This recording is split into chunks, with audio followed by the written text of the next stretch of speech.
Peregrinating and Perambulating during Earth Week and on Earth Day.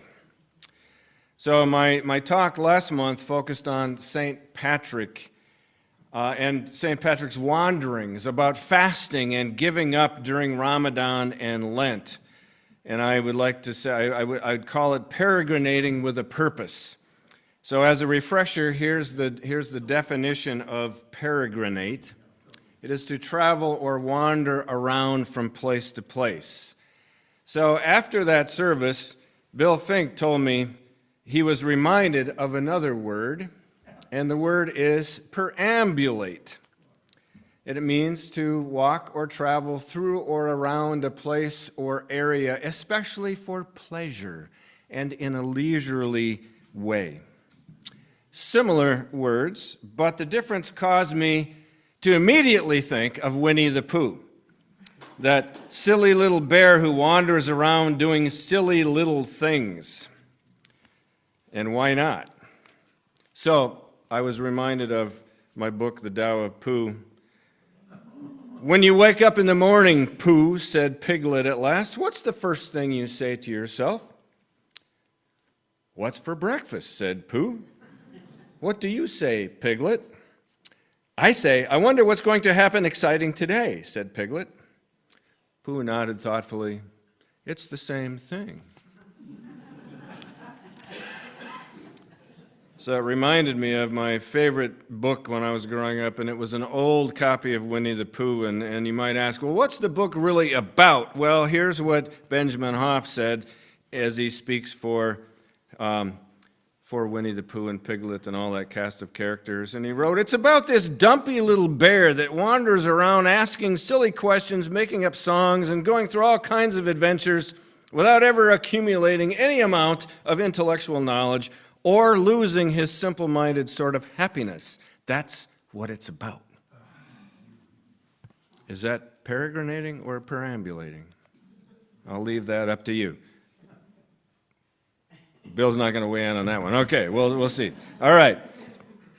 At this point, any reasonable person might be asking themselves, what might St. Patrick and Winnie the Pooh have in common?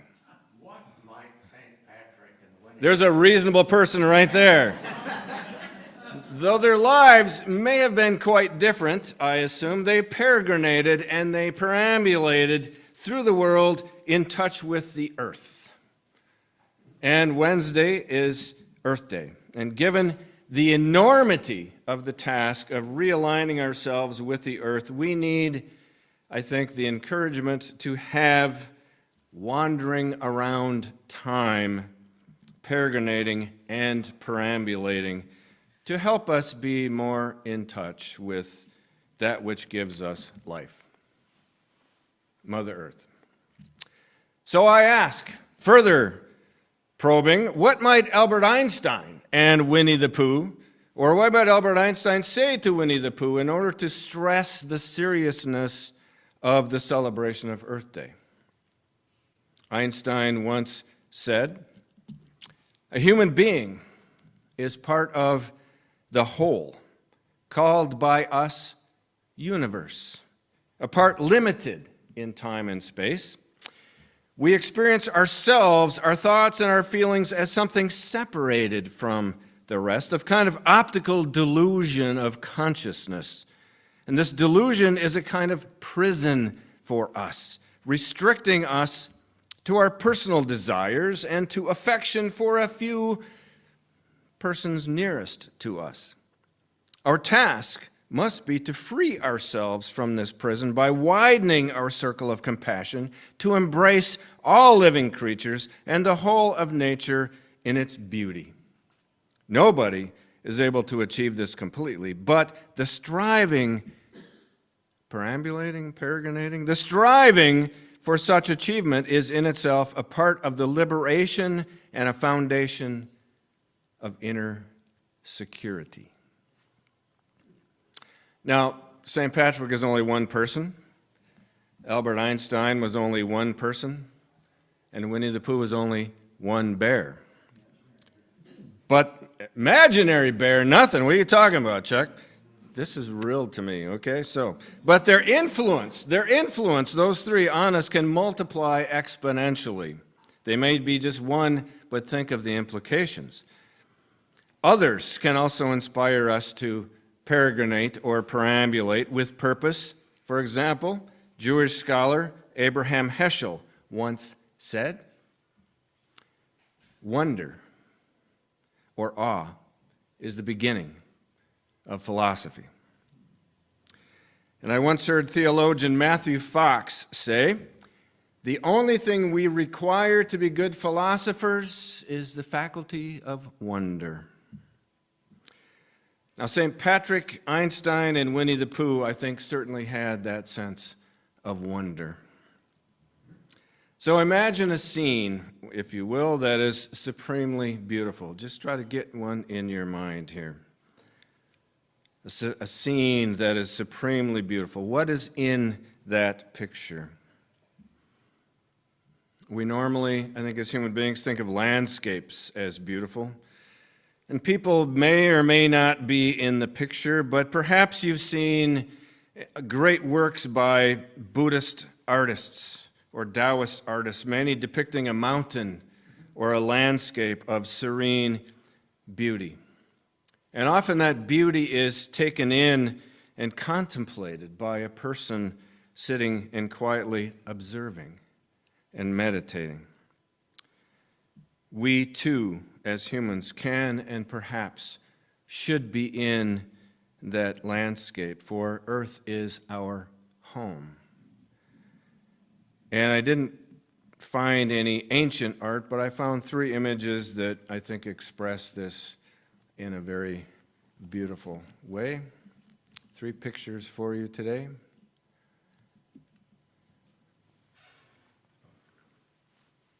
The peace and the quiet of a scene, contemplated by one appreciating that scene or more.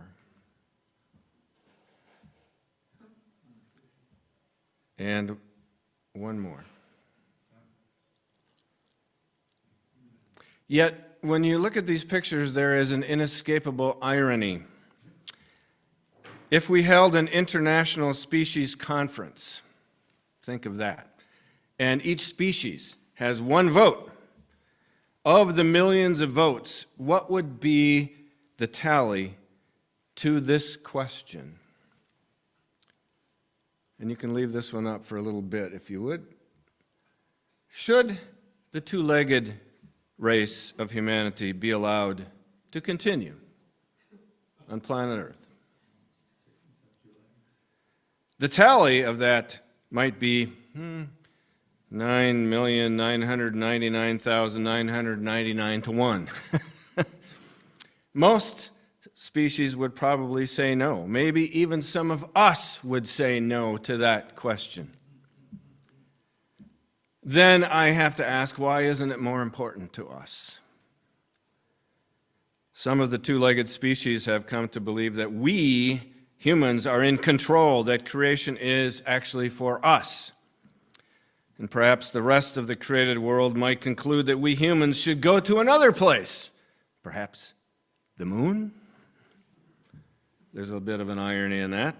And let Mother Earth get on with the ongoing creation it has been involved with for over 20 billion years. So the pattern for ongoing creation has been set, but we have not been honorable guests at the banquet. We are not only late comers, but we have behaved oftentimes like interlopers. Life has served us with dignity and with generosity, and we have not repaid it. Respect takes a humility that many who believe we are in control do not have. A part of the work needed today is the practice of humility. And add to that a refreshingly different spirit of adventure that we might adopt. And I bring to mind Artemis 2, the first crewed mission around the moon in over 50 years. This time, indigenous knowledge was part of the journey. Could you put that on, please? take a look at that for a minute. Canadian astronaut, Artemis II astronaut, Jeremy Hansen, those crazy Canadians after all, huh? Carried a mission patch designed by Anishinaabe artist Henry Guimond. And the artwork reflects Hansen's intent to carry indigenous knowledge into space, rooted in the teachings that have guided life on this planet for generations. Ancestral teaching is in the 7 sacred laws that shape how people live in relationship with each other and the earth. Each side of the patch represents a teaching carried by an animal. The buffalo, and you can follow them around if you can, the buffalo, which means respect. The eagle, love. Bear, courage. Sasquatch, honesty. Beaver represents wisdom. Wolf embodies humility, and turtle, truth. Together, they form a system of balance, a way of walking through the world with responsibility and clarity and purpose. Now, is that peregrinating or is that perambulating? I'll leave that again to you. To indigenous people's way of thinking and living, that way of being connects these teachings to the moon itself, long understood as a sacred relative tied to cycles and life and time. We are not separate, except for the distance between us. So Hansen said that in the lead up to this launch, he would go out at night and he would look up at the moon, and I quote, "I really feel like, gosh," I mean, how many people say gosh anymore? This is just cool. "I really feel like, gosh," I'm quoting here, "that is really far away. And it just gives me great appreciation for it." So he gazed up at the moon, perhaps humming Pink Floyd's song, "Dark Side of the Moon," I don't know, admiring its brightness, pondering its distance with his feet planted on the ground beneath him. But he moon-gazed with the knowledge that he would soon be seeing it up close, that the world, as the rest of us know it, is only part of the big picture.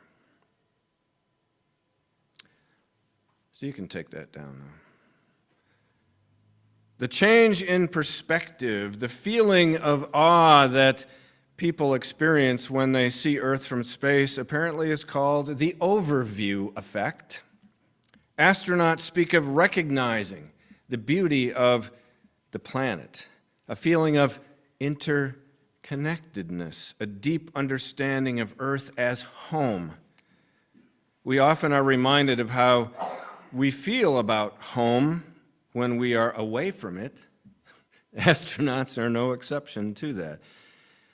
These are insights that we who are forever terrestrial may understand intellectually, but we have a hard time truly embodying.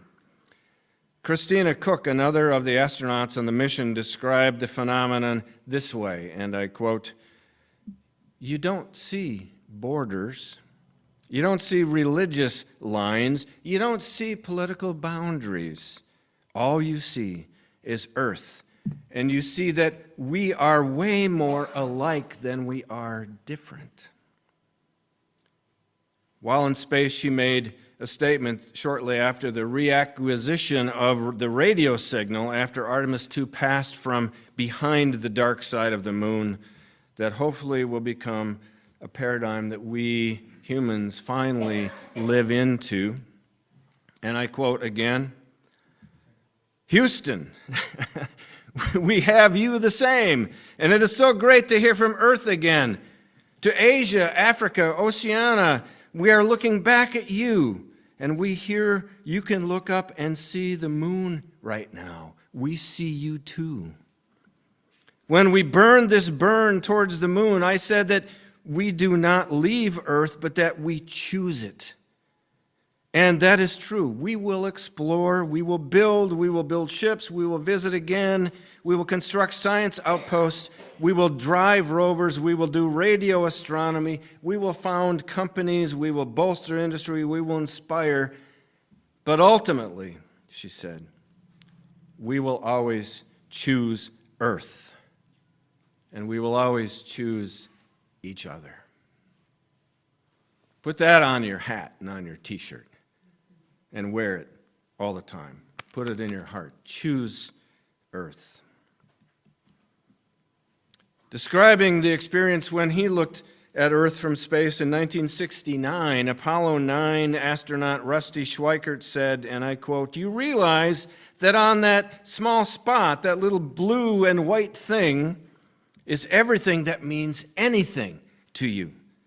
All of history and music and poetry and art and war and death and birth and love, tears, joy, games, all of it on that little spot out there that you can cover with your thumb." And you realize that that perspective has, that you have changed, that there's something new there. The relationship is no longer what it was.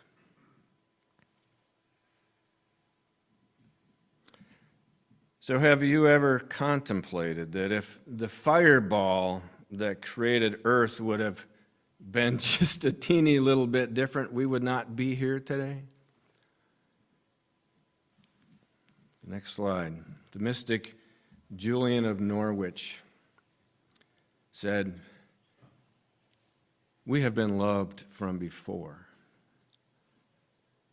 So how awesome to think of the creation, the 20 billion years of existence. How awesome to think of that in a relationship of love with us, along with every other aspect of creation in mind. It's not about us, it's about all things created. Which leads us to, again, Rabbi Abraham Heschel's thought, mysticism is being wrapped in awe. Awe precedes faith. Matthew Fox once said, "If we are not wrapped in awe, we are dead." We certainly need to have a conversation or a conversion or a salvation experience to nature and to the earth. Einstein perhaps could be understood as a new Moses leading to a new exodus into a new promised land when he wrote these words, "The deeply emotional conviction of the presence of a superior reasoning power which is revealed in the incomprehensible universe forms my idea of God." So to be wrapped in awe, the mystery of the universe, is to experience the sacred. Put Einstein in a poetic context, and he could have written a creation story based on either myth or science, or both together, reflecting on the bigness and the vastness of the cosmos that is up there and out there. Or, if you state it in more finite terms, poet Rainer Maria Rilke wrote, "In spite of all the farmer's work and worry, he can't reach down to where the seed is slowly transmuted into summer, the earth bestows." And then there's everybody's favorite farmer, philosopher, poet, Wendell. "We should meditate on all that makes the pear ripen." Think of all the wonder and the mystery that goes into what we eat. Sun, soil, water, tree, how do they come to be? What birthed the sun? What birthed the tree?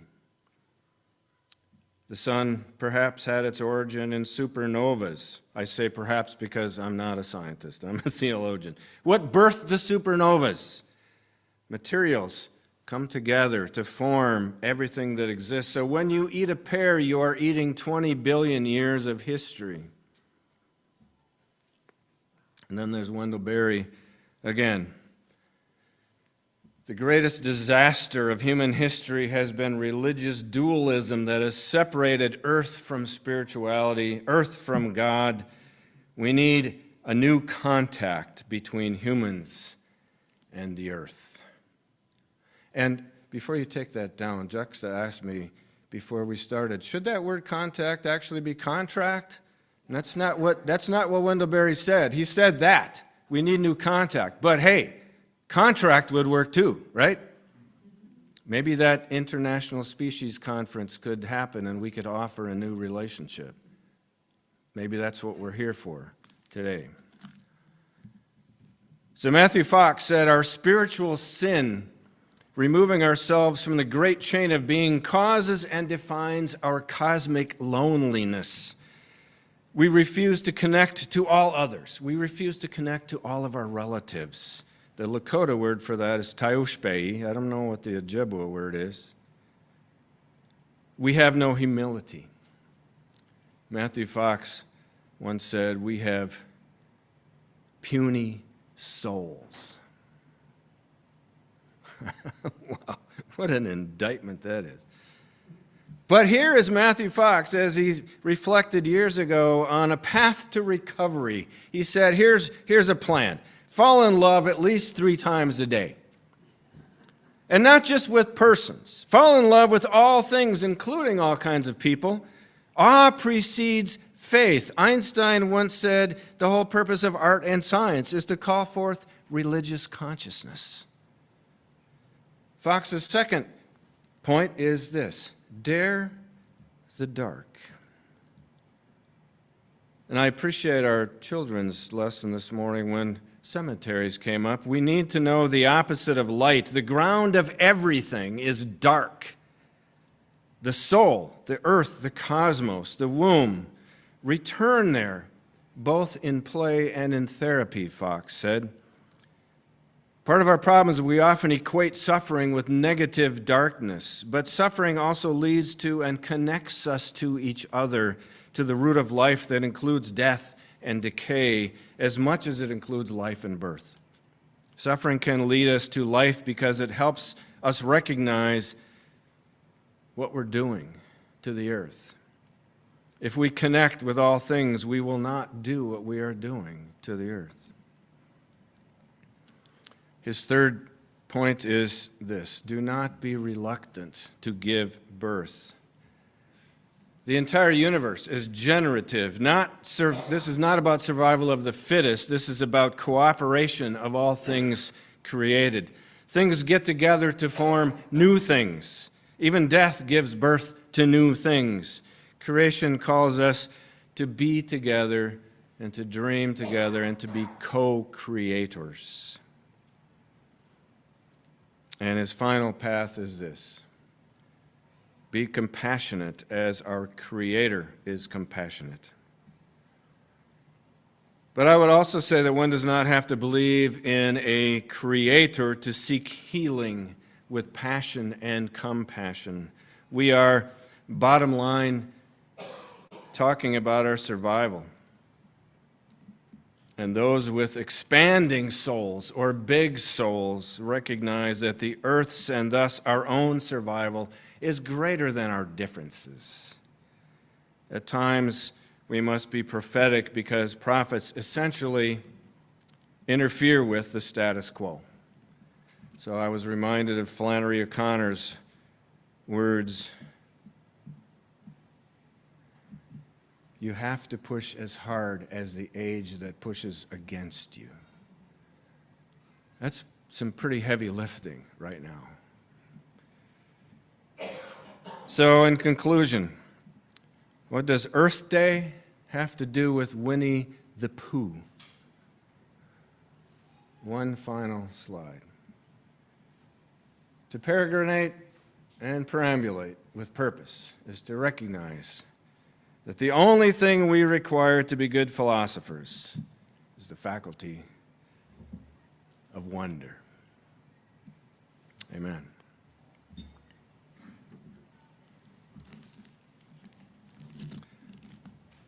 And now a very appropriate song selection. If we're not going to do The Dark Side of the Moon, we're going to do Blue Boat home.